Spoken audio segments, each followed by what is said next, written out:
True Underdog. Unleash the power within. Building a movement, baby.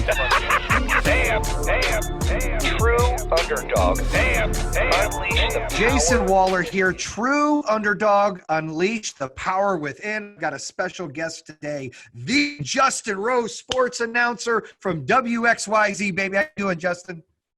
Bam! That's how I'm Bam! doing. You got it. I already You got know it. the catchphrase. That's right. Well, That's go. right. Well, I'm How you glad. I'm doing, glad man? that you knew it. I'm glad that you know. Are you in Michigan right now? I am in Michigan. I live in Royal Oak, and I've been seeing some solar panels around the neighborhood. So I'm starting to wonder who I gotta call, who I gotta talk to about this. I know a solar guy. panel stuff. I know a guy, and I'm sure he could do it at cost to give you like the employee discount, dude. I can get your back for that. Perfect. No problem. Perfect. Let's make it happen. I was actually in Michigan till Easter, and then the wife fucked me to drive down here to North Carolina. It's almost normal here. I mean, we do have a bit more sunshine. People are out and about, though. They've opened a lot of things this week and even more next week. What is the feeling there for you guys? Well, Michigan's been one of the harder hit states, as we all know, up in this area. It certainly has been a state that's really kind of taken the restrictions very seriously. And certainly I don't want to get political with this, but it's been one of the states that's been very much more proactive in shutting it down and keeping it closed longer than maybe some would like. But at the same time, Detroit and the Metro Detroit community was one of the most impacted beyond the bigger states like New York and California and Chicago. So it was definitely, it's starting to kind of ease up a little bit. You know, Northern Michigan is now open starting on Memorial Day weekend. So it's one of the places that's starting to kind of get back rolling. But it certainly, I think people took it very seriously, and I'm glad that everyone is trying to be part of the greater good, and we're all in this together. We've really kind of grasped onto that. And Michiganders, as you know, they love a good fight. And this was a good one that we kind of banded together, and I'm glad we're getting through it so we can kind of get back to normalcy. And sports is obviously one of the things that most people have been missing. Oh, you got that right. And, you know, we know each other. We've met each other at the gym a few times, and, you know, living out in the same area and going to the same gym. But, you know, let's tell the listeners and the viewers exactly what it is you do, because a lot of them are going to look at your face and go, I know that guy. I've seen that guy before. So let them know exactly what it is you've been doing or where you're at. So I'm a sports reporter for WXYZ TV in Detroit, the weekend sports anchor. And throughout the week, I'm out at games. I'm interviewing players and kind of keeping Metro Detroit sports fans up to date on what's going on with the Pistons, the Red Wings, the Tigers, the Lions, Michigan State, all of the other sports that have been going on, and some great local stories too. I mean, we oftentimes get so wrapped up in the professional and college scene that we forget that we've got great, unbelievable high school athletics in the state of Michigan. Metro Detroit is a hotbed for big basketball talent, big football talent, female talent. I mean, it's such a great sports market. And I've worked in a lot of different markets, Jason, and I will tell you, Detroit, Michigan is the number one sports market in the country, and I'll die on that hill. I'll die fighting on that hill because it is the best sports town in America. I will tell you, you know, my dad's from Ferndale, and he brainwashed me when I was a kid. I grew up in Arizona, like Detroit, everything. So I grew up watching Billy Sims, and then in the Tigers, Alan Trammell, Lou Whitaker, Kurt Gibson, the Red Wings, Bob Probert, Yzerman, before they got the rush in 5, right? I grew up watching all of that. You know, the Pistons, the Bad Boys, my favorite. And then, you know, moved to North Carolina. And Arizona is not a real sports city. And no knock to the Arizona fans out there, or Kevin, my business partner, but it's not real, right? It's not embedded in it. If they're good, they like them. If they're bad, they hate them. When I moved to North Carolina, growing up there, my problem with any of the North Carolina teams, it was the same thing. It was a newer team. You know, you had the Hornets, then they left. They don't have a baseball team. They get the Panthers. You know, they like them when they're winning. They hate them when they're losing. And then I moved to Detroit. So what Dad brainwashed me for, and I could feel it. They love the teams no matter what. It's fighting words if you dog a Detroit or Michigan team. It's crazy, and I love that. I've got my son brainwashed too, but I love that feeling. They don't have that everywhere else. They do got that in Michigan. You're right. And that's the thing about southern states, especially like a Florida or like an Arizona, California even. There's so many other things to do that you can get into that you don't necessarily get into here in Michigan. And our winters are long and cold, as you know, because you escape them smartly. And, it's just definitely the pride that comes along with our sports teams is and that's what makes it different. And that's not to say New York's not a great sports town because the Yankees and all of the great, stuff they've got going up that way. Boston would be a close number 2 in my book. But I would sit there and say, till I'm blue in the face, that you're going to have a hard time prying a Detroit fan away from their opinion on their team for somebody else. So it's a great besides the Red Wings, who had that gap of winning all the time, and maybe us as Wings fan took it for granted maybe. But, I've got friends from New York, and I've been to New York several times, and the Yankees win all the time, and you go to Boston, the Patriots win all the time up there. And I think that we still are bigger fans, maybe because we lose most of the time, right? Like, it's that much more important for us to try to win. You think that's got anything to do with it? Everything is cyclical. You can go through the last 100 years of sports, and you can find every great sports city that's had a downturn and hadn't won a championship in forever. Think about Cleveland. Cleveland is another great sports town. And, they didn't win anything until LeBron James came home and gave them their first title in 60-some years. So, but you would be hard-pressed to find a Cleveland fan who wouldn't say, gosh, I love the Browns. Gosh, I love the Cavs more than anything. And, Detroit's unique because while it is a downtime right now, we've got a brand-new arena in Little Caesars Arena. The Tigers are in the middle of a rebuild, and they've got some exciting prospects coming up. Same thing with the Red Wings. The Pistons are trying to turn around under new – we're on the climb out of it. And once we start winning some championships around here, the parades are going to be memorable, and the people in the country are going to remember how strong Detroit is of a sports city. Are you allowed to go on record and really predict which team's going to be the first one in Michigan to win a championship? I don't think I'll lose my job if I'm right or wrong. There you go. And if I do, I'm going to Vegas, Jason. I'm changing my career path, and I'm going to be a sports guy. I'm going with you, by the way. You need to take me with you. It's tough. It's tough because things can happen so quickly, if you will.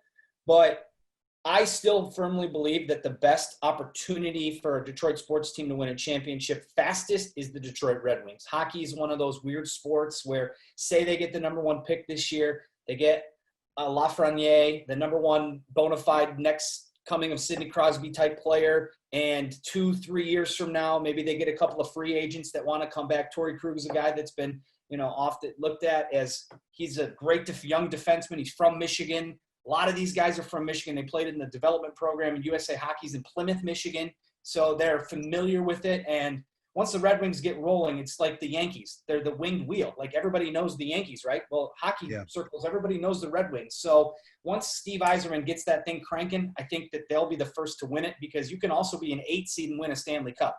When's the last time an 8 seed won an NBA championship, a baseball championship? A wild card hadn't really had a lot of success. So, and then the Lions, well, they've got a chance every year to go 8-8, but most of the time that's their goal, right? That's their ceiling. We haven't seen them be a perennial double win team. So I think it's them for sure. The Red Wings would be my pick in 2024 or 25. Oh, so about 4 years from now, then 4 to 5 years. What about today, Jason? I'm a big believer of every year. I'm like, the Lions are going to go 11-5. This is their year. And the draft just happened. It was the most watched thing like ever. I'm also watching, I'm a Pistons fan. It's hard for me, but I'm watching The Last Dance, and I'm getting a better appreciation and respect for Jordan as an individual and as a leader, right? I've always thought his talent was great. The character bothered me with the whole Isaiah Thomas thing. That's me being a fan of the Pistons. But his leadership and the way he made people work harder than they were supposed to and took things personally was great. But that also embodies to me the Detroit Lions every year. Like, when we go to those stadiums and we go to Ford Field and we hear the crowd, if the Lions were to get hot and start winning, would that be the biggest impactful team to win in Michigan? Like, to change the city? No doubt. No doubt. An NFL championship can do wonders for the area. Not only, morale, hey, our team is good, but also economically, and it can get the eyes on the city, because Detroit is such a great rebounding city as it has been throughout history. And for them to have a winner, especially in the NFL, now to give you some context, I knew some people in Kansas City when the Royals started to get good.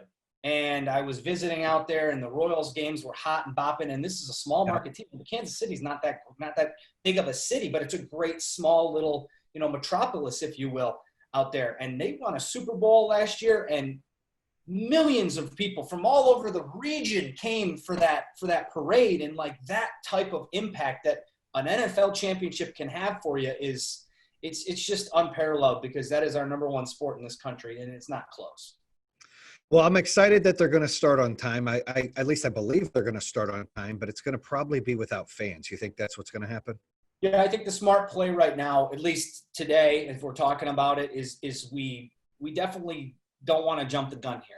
I think that's the number one thing from the health and safety. Every expert out there, doctor that wants to throw their name in the hat for an opinion with science, tells us that this thing can only get worse if we're not smart about our next step. So if we're talking about it in June, let's wait until we see where we are in September and see what we can do. But I would expect that limited fans, if any, making sure that the social distancing guidelines are and maybe some temperature checks. But again, it comes down to the testing and the ability to make sure that we know who's coming into our building. It's like your home. Think of your home. If you want to make sure that no one's coming into your home for a barbecue or for family dinner, you probably should take everybody's temperature as they walk through the door. Or you should be able to have them have a piece of paper that says, hey, this was yesterday, and it says that I'm good. So until we have the readily quick tests available to make sure that people aren't walking around and unknowingly infecting others, that's going to be kind of the biggest barrier we have to get back to big crowds like we used to, really enjoy with sports. It's a good way to look at it too. Taking everyone's temperature before they enter the game or a piece of paper. I didn't think about the piece of paper thing. I was thinking before about the temperature thing for concerts, football games, even school. I think is going to have a lot of that too. So, that's pretty cool. Well, I was in Michigan. I left on Easter. We said that earlier, and you said that it's injury, but it's starting to open up. Now, you recently got married, right? And you had some great wedding pictures on Instagram and stuff like that, and had a big party. But how is Mrs. Rose doing? How did you guys meet, and what does she do? How does that work? You're getting into the personal details here a little bit. Hey, these fans are going to want to know, like, hey, is Mr. Rose single? Oh, he's taken. And here's the deal. I'll give everybody a little bit of the insight here. Social media is so prevalent these days, right? And there's so many different online dating options that if you wanted to go that route. I slid into the DMs of a radio DJ in Detroit who was friends with her. So she had posted a picture on hers, and I was already friends with the radio DJ. And I said, hey, who's that? And after about 3 months, she reluctantly decided to give my phone number to my now wife, and we just hit it off right away. We got engaged 10 months after meeting and got married in August of 2019.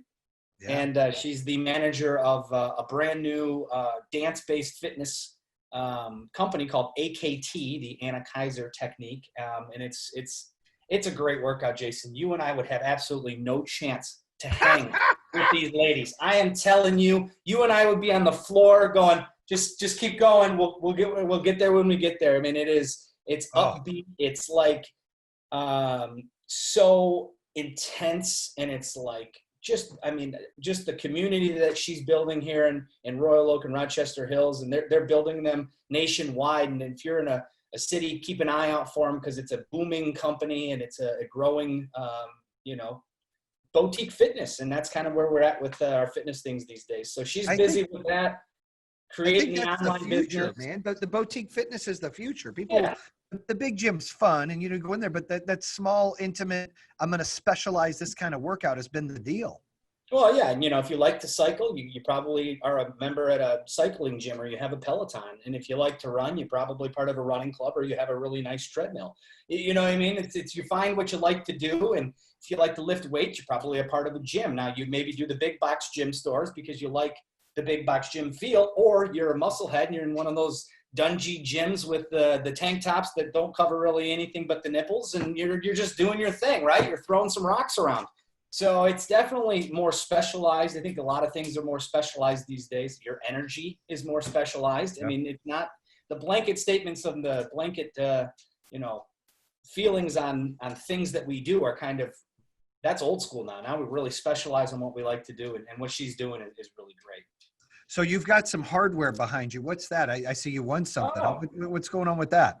This is a regional Emmy Award for the state of Michigan. I have 3 of these from the last 3 years for best sports reporter in the state, in the region, if you will. And I take great pride in my work. I really enjoy, telling stories and letting sports be what they're meant to be, which is something that unites everybody. You and I don't have to have the same favorite team, but we love the same sport. And we can also appreciate somebody who's overcome some hardship to win, to be successful. You brought up Michael Jordan. I mean, the number one story that everybody knows about Michael Jordan is he got cut from his freshman year basketball team. Mm-hmm. Michael Jordan got cut from a basketball team. In high school. He wasn't even like 5. He's in high school. I mean, this is, I mean, he had to overcome people telling him he wasn't any good. He wasn't big enough. He wasn't fast enough. He couldn't shoot. So he decided to do something about it. And he became a guy who everybody knows. He's Michael Jordan. I mean, he's got shoes. He's got the name. He's got golf courses. He's got it all. So that's the one thing that I really enjoy about sports. Yes, covering games is fun. I do enjoy, a good mid-season game, if you will. But there's just nothing better than telling a great story about a kid or an adult or somebody who's, had to overcome some hardship to get it done. Let's hear a recent great story. I know you haven't had a lot of live interviews lately, which you mentioned. You've been doing a lot of that from home or on the phone. But what's a recent great story recently that you've heard that you've had to share that really touched you, maybe inspired you a little bit? Well, there's a 94-year-old golfer that I just went and played 9 holes with. Really? 94 years old, and he shoots in the 70s still. Oh, wow. So he's just, and he's the nicest man you've ever met, and he just wants to chuckle with you and hit a ball and go, oh, that was a pretty good one, and just kind of gets in the cart and drives down. I mean, 94 years old, and his body still moves like he's fluid in his 30s. I mean, just wow, just as smooth as swing. And I just actually talking to a now friend of mine from a story. There was a young man in Metro Detroit who he witnessed an accident on the side of a freeway, got out of the car with another person, a woman that was in another car. She was a doctor. They were trying to help people get out of the car or call the ambulance and whatever. Another driver struck and killed the doctor and took the young man's leg. He was a sophomore in high school when this happened. So his good Samaritan ways were not rewarded that day. However, after intense training and amputation of his leg, he ends up running the final track meet of his senior year in high school with a prosthetic leg that he learned to run on. And it's just like this kid. I mean, today we were just chatting about he wants to audition for Survivor, and he's at Purdue just following his dreams, and he's just a great kid. And you just tell that story about. I mean, the track is just that's the little thing that unites us, right?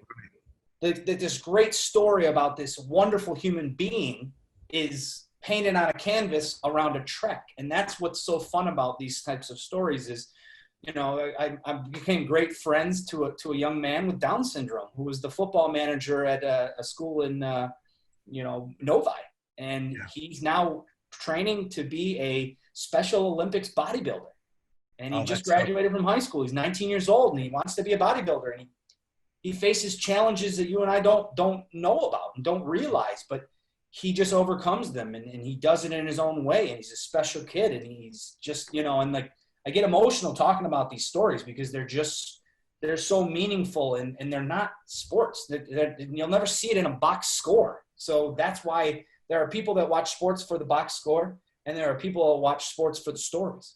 And I love the stories. I mean, the box score is great. I love the wins and losses and the championships, but man, these stories that you won't ever see in a box score is what really gets me. I think that's great how you're not only able to feed your soul and get emotional and hear these inspiring stories of, our episode, our podcast called True Underdog, but these are underdogs. He's not supposed to get that leg and run that. He's the kid with Down syndrome. It's going to be harder for him to become, to get into weightlifting, become a weightlifting champion. But you see these and they touch you, and then you get to share them, which is really cool because that's what it's about. It's about sharing those things that help other people that are stuck in something and they can't get over it, and they think their life is tough or they're going uphill, and life is hills and valleys, and you've got to find a way to walk and climb and walk and climb. And I think a lot of the motivation, at least for me and hopefully other people out there, is when you see people going through harder times than you, or maybe similar times but a different situation, it inspires you to keep going, keep grinding, not to quit. And I think that's cool that you get to share that stuff. That's pretty amazing. Yeah, no, I appreciate that. And I totally agree with that. I 100%. It's such a cliche in sports, right? Like these are one of those sound bites that you get from a player, especially like a baseball player, right? A game built upon failure. You hit 300, you're in the Hall of Fame, brother. That means 3 out of 10 times you're actually good at it. And the other 70% of the time you stink. Yeah. So there you go. But taking it day by day, game by game. And if I could give anybody a piece of advice out there who might be struggling with something, is when you wake up in the morning, remember today is that new day. Today is that new chance, that new opportunity. And the thing about the stories that I tell is I stumbled upon the one moment and I happened to capture that one moment. But if I'm a day early or if I'm a day late, that moment never gets caught, right? Right. And that's for you out there who's listening, who says, maybe today's my day. Every day you wake up with that, maybe today's my day mentality is the day you're closer to achieving your dreams, taking the right step to get there. Remember, it doesn't happen. And you can look at Jason's career, you look at my career. You didn't wake up one morning and be a mogul in the solar, power industry. You worked every day. Every day you did something. And you fail. You have to fail to win. Exactly. You have to fail to win. And you have to understand that's a part of the journey. And I think that baseball is a great analogy for that because it's built upon professionals still fail more than they win. Yeah. And you and I fail probably more than we win. Yes, that's we do. Part of the journey. And that's the fun thing about telling the sports stories, because I think that if you look at it through the right lens and you can take away the message that's there, you'll have some inspirational thoughts and feelings, and you can equate them to your own life. And that's what I hope that everyone out there who's facing or dreaming or dealing can do. In times right now where a lot of people are home, I've been doing some Instagram lives, and I have a message. I always say there's no elevator in life, right? You didn't win those 3 awards back to back to back years in Michigan because it just was given to you. You've had to fail. You've had to learn. You've had to struggle. And it was a step at a time. There was no shortcut. And then when you got there, you got to stay on top. Like you said, you're up for another one. You can't just get complacent. You can't, because then the next person's coming and they're taking your spot.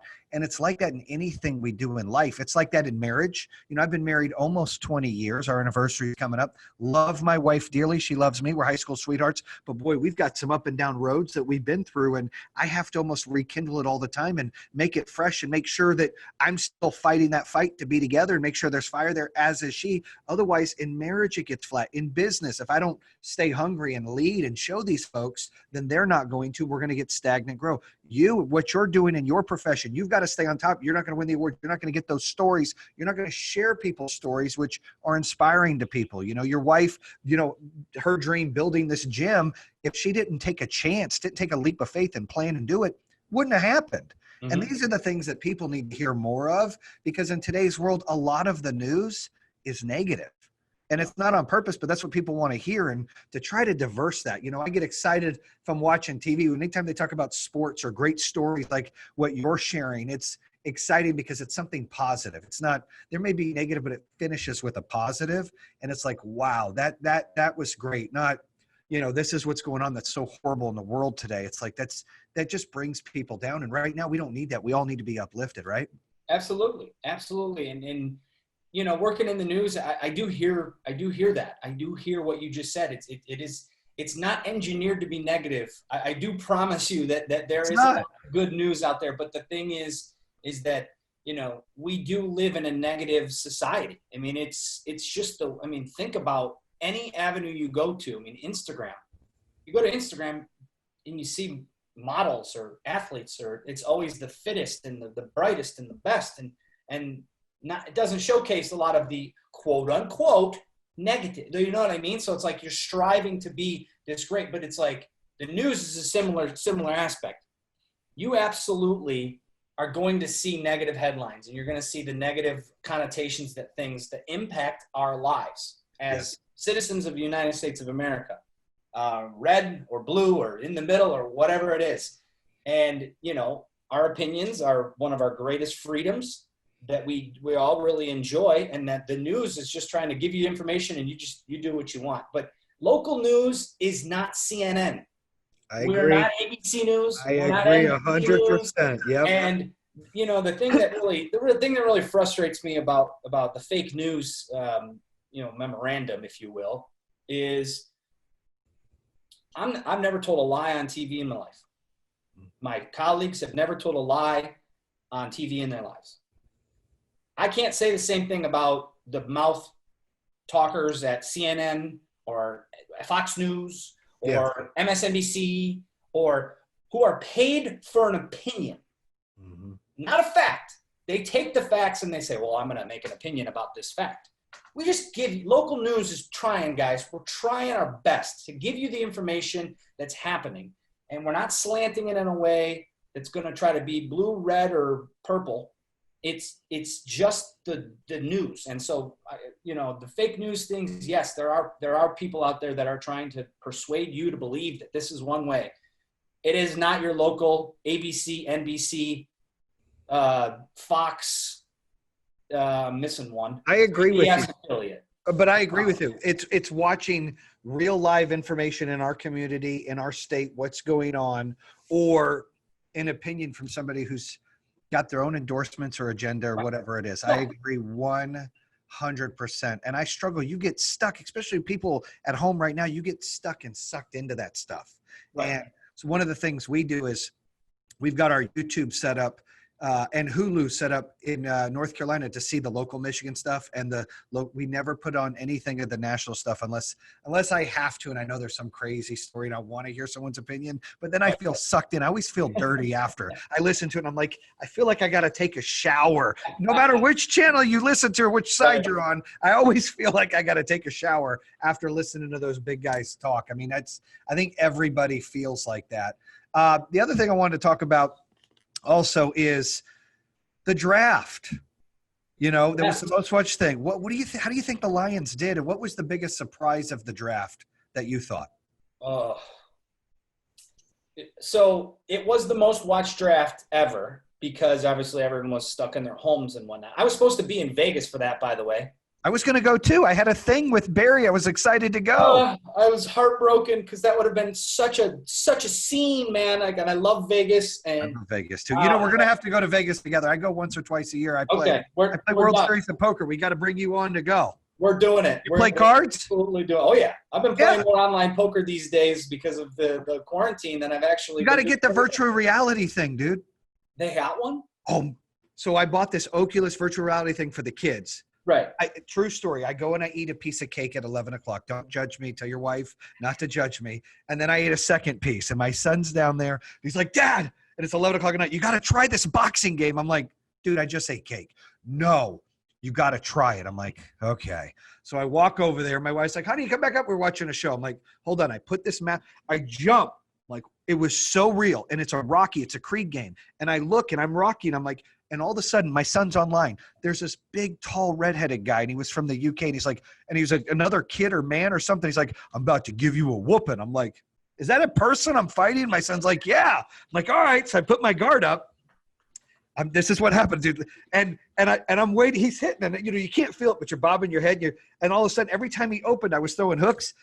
Minute 58 seconds later, knocked him down 3 times. TKO, the best part. I take off my mask. I feel like I'm going to vomit. I'm dying. I'm out of breath. Sweat's coming down my face. I have pains in my back. I'm going upstairs. I'm hyperventilating. My wife's like, what's wrong with you? I said, honey, I just boxed for like 2 minutes. I can't breathe.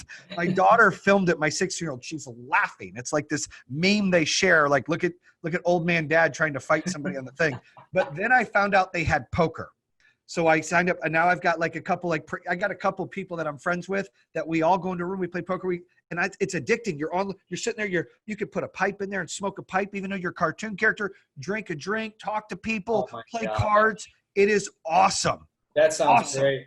So really go ahead. good. You were going to go to the draft. I'm sorry. I wanted to share that's a great virtual reality poker. If you get that, we'll hook up. I'm telling you, they've got a plank. You got to walk on a plank and jump off. I can't jump off. Me and my son can't jump off. The girls in my house, they all did. I get there, my legs start shaking. I feel sick. I got to take it off. It's so real. That's crazy how the technology has made it so different these days, for sure. Crazy. But anyways, I thought the first round was really boring. It was. Not because the limitations. It was predicted, right? It was predicted. It was so predicted. I mean, nobody made a move until the Packers moved up for Jordan Love. I guess that's a surprise, if you will. But, like, I don't know. I couldn't name probably one player that should have gone to Green Bay there. They missed on him. Like, you know, maybe Jordan Love is the guy. Maybe the guy that went before or after him, whatever position, for whoever that, you know what I mean? Like, there are people out there that memorize every pick of the draft down, and they just know it. I'm not one of those guys. I thought it was interesting they took a running back in the second round. Did you like it or didn't like it?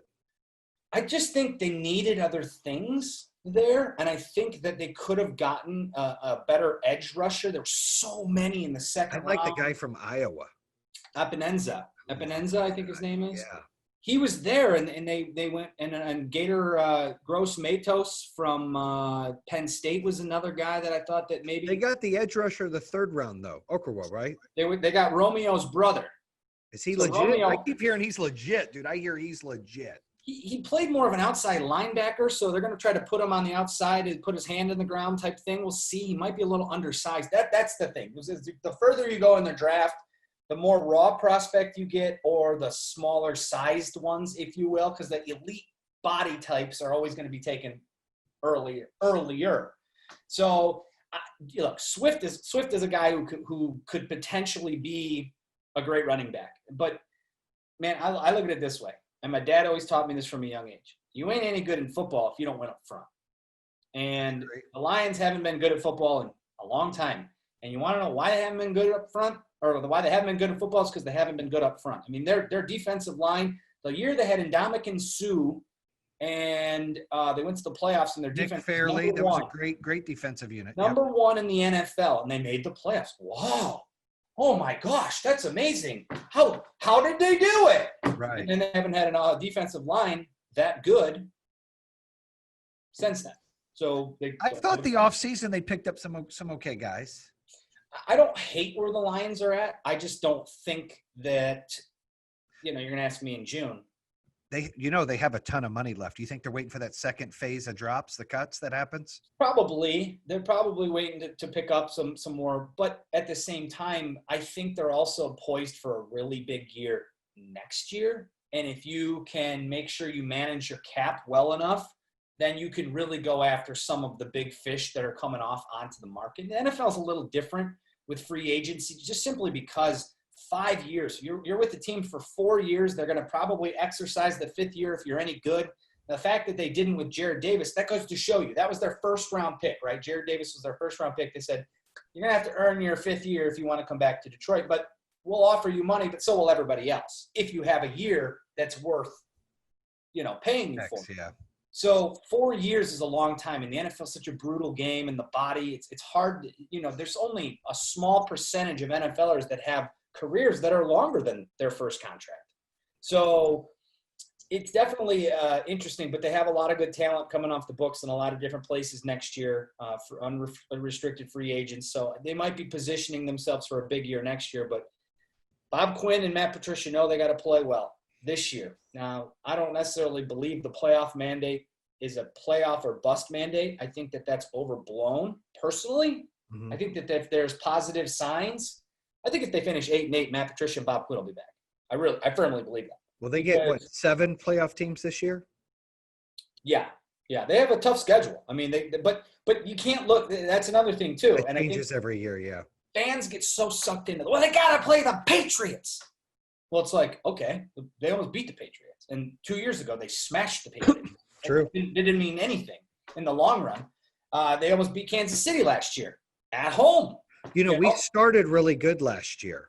A couple of plays go a different way, and you're talking about a different football team for everyone. Somebody just posted a meme, and I don't think you've seen it. It shows the 6 plays from the Super Bowls that the Patriots won.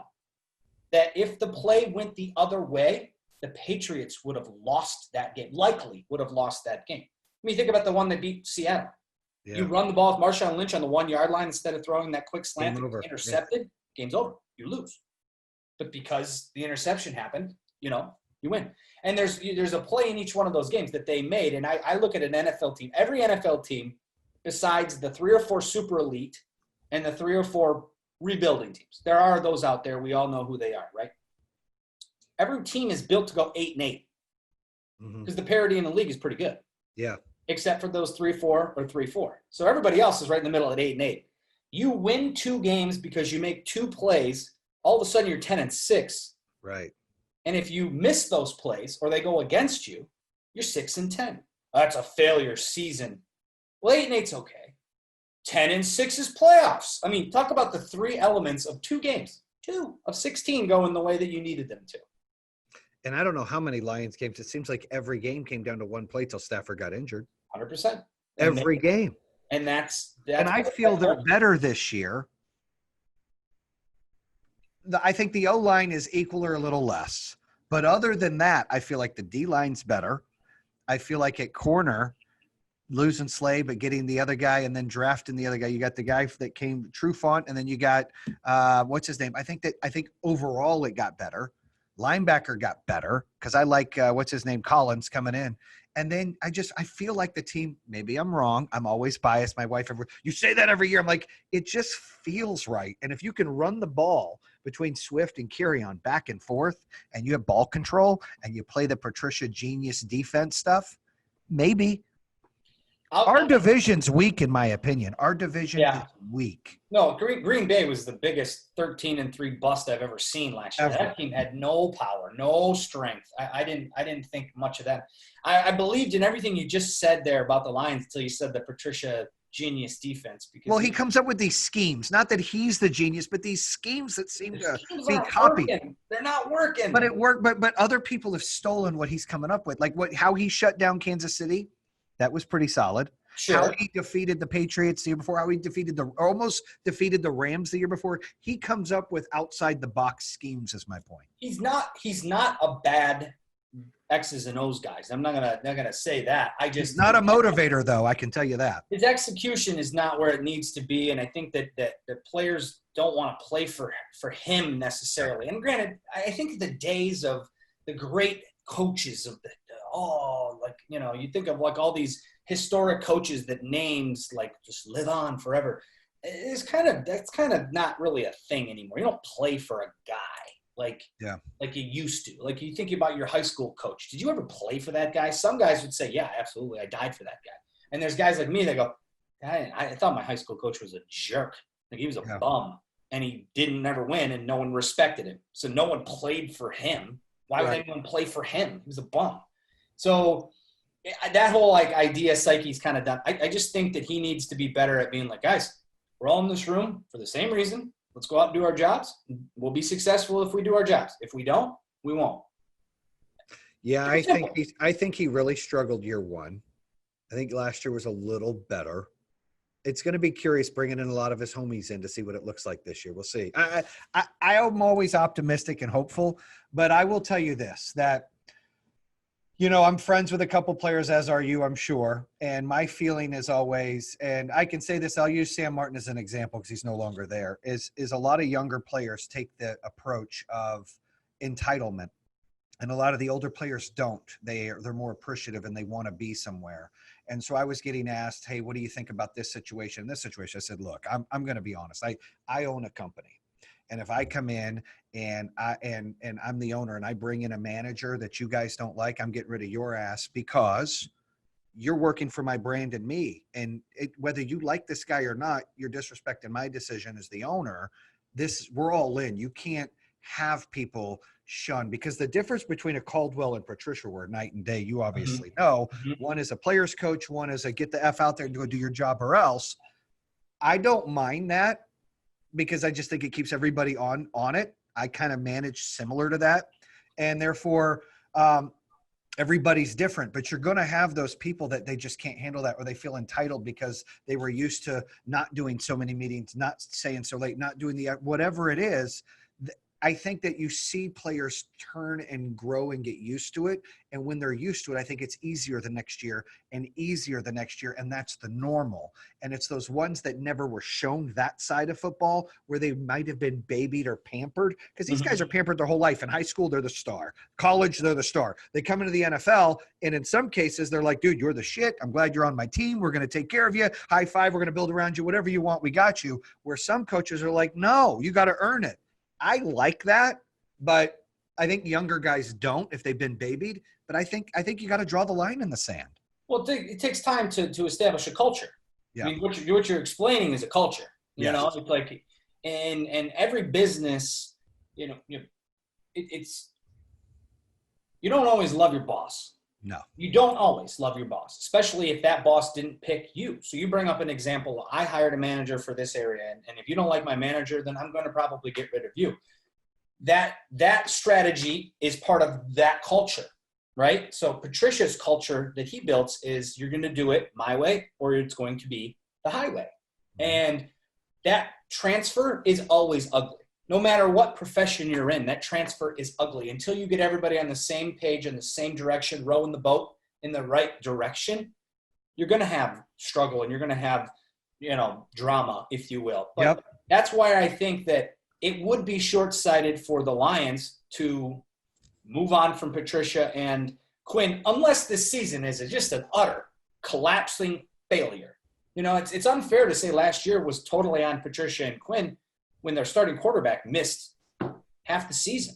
And other players. We had everybody. Other players. So, injuries are part of the game. They're not an excuse. You can't use them as one, but I can. I don't play for the team. You don't. Right. You don't play for the team either. So if your best salesman, all of a sudden someone comes up with his family and he's not your best salesman anymore for exterior factors, numbers are down. Human control. Numbers are down, baby. Numbers are down if he's not there. You can't blame him for not being, he can't play. He's You're not right. playing. Your best player's not playing. It's funny you bring up culture, because it reminds me here at where what I do at Power Home is everyone's all in. We love what we're doing. We stand for a movement. We're against the utility company. We're empowering people to do this. But we get these people that when they get hired, they're embedded in that. And then you get people that think they're bigger than the system, and they want to evolve to something else rather than be part of this rocket ship where, we try to build a company where everybody is a piece of the vehicle on the street, right? You're a cog in a wheel, on a tire, on a truck, moving. Everyone's replaceable. That's not a bad thing. That's a great thing. I die tomorrow. It doesn't matter. But we're all in this together, and we go together. It has taken time. You said you get a lot of drama. Heck yeah, you get a lot of drama. We'll hire people that are like, this is what I want to do, and this is my opinion. It's like, look, this is our way. This is how we do it. If you get in, you get all the love, encouragement you want. But this is how we do it. Let's go. And I'm a big believer of everything has a shelf life unless it's a lifer. And lifer is about 20% of anything. Some people, shelf life, you utilize them. They get benefit by getting paid. You get benefit by them doing hard work on a team, whatever it is. But then they're going to bounce. That's going to happen. And that's okay. You can be friends. It's part of the deal. But if that shelf life expires, to me, it's like milk in a refrigerator. And it spoils. Everything in there spoils with it. Right. And you got to get rid of it. And that's what I mean by the line is drawn. When people go against what a team or an organization is trying to do, I'm a big believer. If you move on really fast, set an example, and then get positive and say, this is what we're doing. That's not what we're doing. You don't want to be a part of this. That's fine. But this is what we're doing. Right.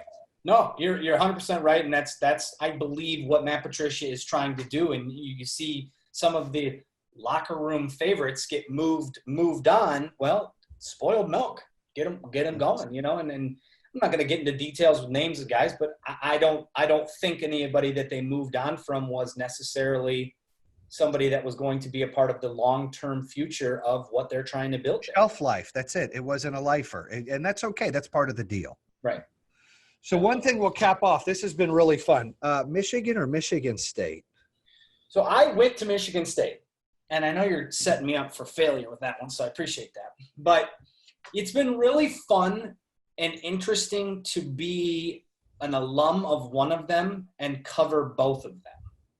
And I mean that in the sense that when I got this job in 2014, my former sports director, Tom Lydon, who's now in Boston doing a great job at Fox, his Fox affiliate out there.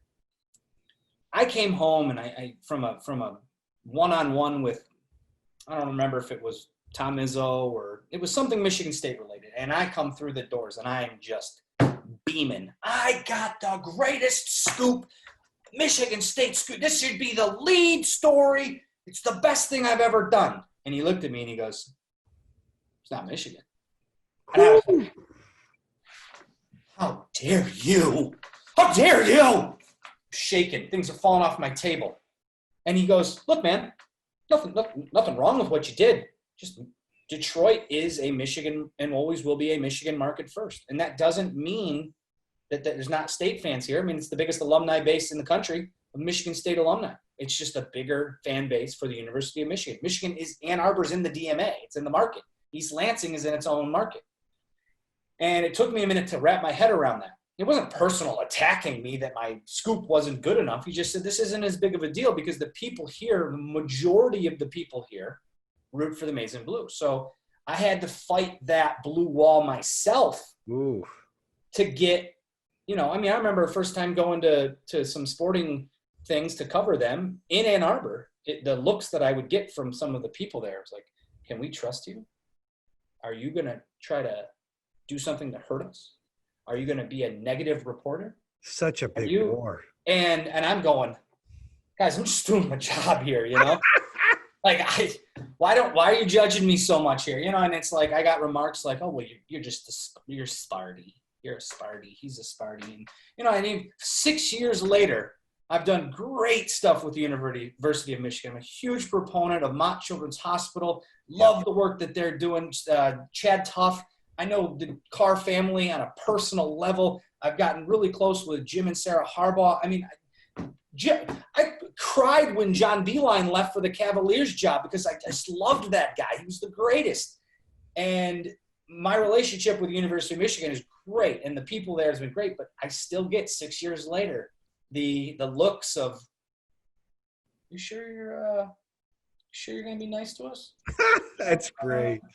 And I got to cover the news, whether it's good or it's bad. And, it's gotten me into some interesting situations with people out there. And the same thing with Michigan State. I mean, think of everything that Michigan State's been through over the past couple of years with all the drama that they've been a part of. And I've had to deal with that as well. And being an alumni who was very disappointed in my own university, I almost didn't want to be known as an alumni for a little while, shed my allegiance because it's like, gosh, the people in power over there making everybody really unhappy with how they feel about how the university is being run. So it's an interesting battle. I mean, look, I've gotten to the point now, and this was a few years ago. Now I'm even more immune to it, but I absolutely love when both of them are good. There's nothing better to me than when Michigan and Michigan State are playing in football or basketball or girls basketball or field hockey or softball or baseball, whatever it is. If they're doing well, it's good for business, buddy. That's because right. People are locked in. The fever. Now, granted, we haven't had a top 10 Michigan State game since 2015. Mm-hmm. 2015. That was about the last time. That was the botched punt, right? That was the botched punt. Now that was a big deal. Like that game would have certainly set the different course for Michigan. Michigan State went to the college football playoff that year. So the feather in the cap for Michigan State fans is, well, we beat you on the flukiest play of all time that we'll laugh about until we die. But we also went to the college football playoff. We won a Big Ten championship that year, and you have been to Indy 0 times since then. We've been there 0 times since then, too. But my point is the feather in the cap is Michigan State will have always said, we were at the college football playoff before you. We've won 3 Big Ten championships since your last Big Ten championship. And I want those days to come back. I hope Mel Tucker turns it around. I hope that Jim Harbaugh can start to get over the hump, because I know people are frustrated with him, but I don't know what you're going to think you're going to do any better than Jim Harbaugh, and he's winning 70% of his games. I wouldn't complain about that either, but I could go on and on for another 2 hours about Michigan State. That's a whole. All right, last question, because you definitely got my attention. The biggest interview of your life to you that you were in most awe. Oh man, there's got to be one where you're like, wow, I'm in awe of interviewing this dude. You know, I don't want to sound cocky or conceited, but I don't look at athletes like that anymore. I did, and I'll tell you when I did. Okay. I had a really cool interview with Dan Marino. This would have been in 2012 or 2013. He was in Pittsburgh. I was working in Pittsburgh at the time. Love Pittsburgh. Shout out to my Pittsburgh fans out there. God, I love that city. But he was opening up a restaurant chain pizza chain that he was a part of, and he comes through the door, and I had it all set it up. I was the only media guy, no newspapers, no TV. It was just me and my camera guy, and I'm sitting at this table on the patio, and Dan Marino comes out. He sits down next to me, and he's like, "Hey, man, what's going on?" I'm like, "Hey, Dan, I'm Justin. I'm excited to interview." He's like, "Well, what do you need from me?" I was like, "Well, we're going to go live at 6:20. He's like, "Okay." It's like 4 o'clock. He's like, "Well, we got about 2 hours. Why don't we get some food?" He orders the whole menu. It's me, Dan Marino, his high school teacher, and his co-owner, boss of the establishment. The four of us are sitting at this table, just a smorgasbord of amazing Italian food, and we're just telling stories about how when he was in high school and some of the college stuff that he was doing, his days as a broadcaster, and what do I want to do. He's asking me about my goals and my dreams, and then I got to finally interview him after this hour and a half of just chatting with him. I put him in front of a camera, and we were talking, and I always remember Dan Marino, not from his playing days, because I was not really watching football like that, but when he was in Ace Ventura: Pet Detective. Oh, yeah. And I brought that up, and I said, "What was your greatest achievement?" And he remembered me saying that 2 hours before we were on the camera, and he goes, "Ace Ventura: Pet Detective." And I just was like, this is the coolest. But Mario Lemieux was my idol growing up, so when I was in Pittsburgh again, I got to ride the elevator with Mr. Lemieux, and but I mean, I've met such great people, and I've always looked at everybody kind of the same, because this, and other athletes know this. They're just people too, right? Yep. And they know their status in the world. No one's going to tell them who they are. They know who they are. But it is nice to be talked to like a person, and just what's going on in your life. And, I would like to believe that I talk to the biggest star you can think of. I would talk to the same as everyman Joe that walks down the street. And I try to pride myself on that and how I treat people, because, celebrities are cool. And I know a lot of people look up to them, but you're cool too. Like, you're cool in your own way too. And I'd love to find out how you're cool too, because everyone should feel cool and everyone is cool. I agree.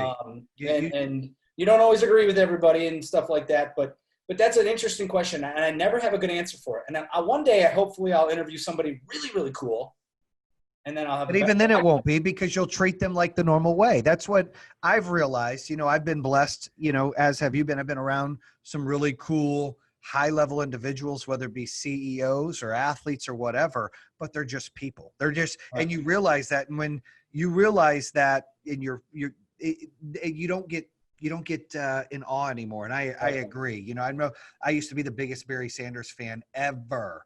And I was just going to say, that's a great one, because I've met Barry too. And I know you know Barry, and you and I are like, "Hey, Barry, what's up?" Yeah, he's just a great, nice dude. Our kids go to school together. He does some stuff for us. Like, he's a normal dude. But I grew up like, dude, that's my all-time hero. And some of my friends like, "Dude, you get to meet Barry." I'm like, "Dude, yeah, but he's just a dad. He's a normal guy right now. He's not quiet dude. He's quiet. Like, himself, and they don't want to be harassed like that. And people forget that they've got things going on in their life, and they've got real family problems, or real marriages, real kids, real bills, real things that this is just their job.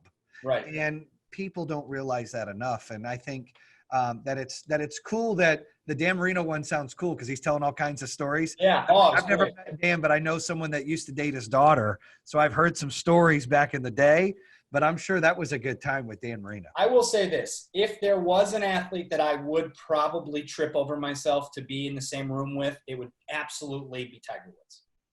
Oh, that would be a good one. I would not know what to do or say. Because I think Tiger Woods is I mean, the way that people look at Michael Jordan or LeBron. I mean, LeBron. I feel like LeBron James and I would be boys. That's how I look at LeBron. I'd be like, yeah, we're boys. Probably wouldn't happen that way, but Tiger Woods would be somebody that if he was around, and I got to meet Arnold Palmer before, and I thought Arnold was such a nice dude, and I wasn't like shaking in my boots when I was talking to him. I was, whatever about it, but Tiger would definitely be one where I would be like, oh, hey, Tiger. Like mine would be Mike Tyson. I don't know why. I just think it would be cool. Like Mike Tyson. Like, I just think that would be cool. Hang on a second. I know we're going to be able to edit this part out because I got to show you my Tyson picture. Oh, wow. That'll be good. How was that meeting him? Is he a cool dude? Great dude. I bet he's a cool dude. He's a little aloof. Like, I mean, he's got his bell rung a few times more than most. But what was so unique about him is he's exactly what you picture when you think about what he would sound like, what he would act like. I mean, hey, Justin, I'm Mike Tyson. And it was just like... You're like, damn, dude, what's up, man? Don't hit me. Did you see his workout recently? I did. You know that he's fighting again. I heard that might happen. Is it happening? I've seen more and more things saying that him and Holyfield are doing it. I don't know how, I guess, real we should be believing it to be, but I think that's probably... all right, we're getting close. It was so fun to watch. Boxing is such an interesting sport because I never was really super into the boxing. Oh, boy, here we go. There's a few things in life I always know where I was. I know where I was on 9/11, and I know where I was when Tyson got his ear bit off by Holyfield. Like, those are like two major things for me that I remember where I was. Oh, wow. That's cool, huh? Look at that. Yep. I love his tattoo on his face. Thrown out the first pitch. This was April 17th of 2014. And he was throwing out the first pitch. And I'm not somebody who really likes to do a lot of pictures with celebs. Like, if I interview them, I'll catch a screen grab of me talking to them. But the posing thing. But that one was like, I said to myself, when are you ever going to see Mike Tyson in person again? When are you ever going to be sitting in a dugout of a professional baseball team with nobody but you and Mike Tyson? Yeah. Take the damn picture. Like, I agree. Because that's different than what you're doing every day. That's as a boxer who's retired that was the ultimate knockout kid, the most weird man on the planet. I agree. I played his video game growing up. I mean, come on. Dude, like, the guy's a beast. Oh, it's great. Well, thank you, Justin, for giving us your time. And thank you for all you do there in the city of Detroit and inspiring others and sharing stories and what you do with St. Jude's Foundation. And you've got other foundations that you're helping everybody out with. So I really appreciate that. How can people follow you and how can they reach you and hit you up? You can follow me on Instagram at Justin Rose TV. You can follow me on Twitter at JRoseWXYZ. I have a Facebook page, Justin Rose WXYZ, as well. I love to interact with people. So if you do follow me on any of the socials, make sure you're getting involved in conversation, asking questions, poking fun at me. I'm pretty fun about that type of stuff. But this job is really, I'm really blessed to be able to be in a situation where I get to interact not only with the athletes and sports figures in our city, but I also get to interact with the people that love the sport so much. And that's the really cool thing is building a life and building a brand, if you will, in the city. I've been here for 6 years now, and I hope to stay here for a lot longer than that. It's home. It's always going to be home, and it's a fun job. And I thank you for supporting my efforts to launch a little golf outing, and we'll be doing that here as soon as we can get back together. And I know you'll be a great supporter of that, as you guys always are. So, Jason, thank you for what you do, and thanks for having me on today. Hey, thank you. That's a wrap here at True Underdog. Unleash the power within. You can check us out on iHeartRadio, Spotify, Apple Podcasts. Check out our badass YouTube at True Underdog or go to trueunderdog.com. Bam! True Underdog. Unleash the power within. Building a movement, baby.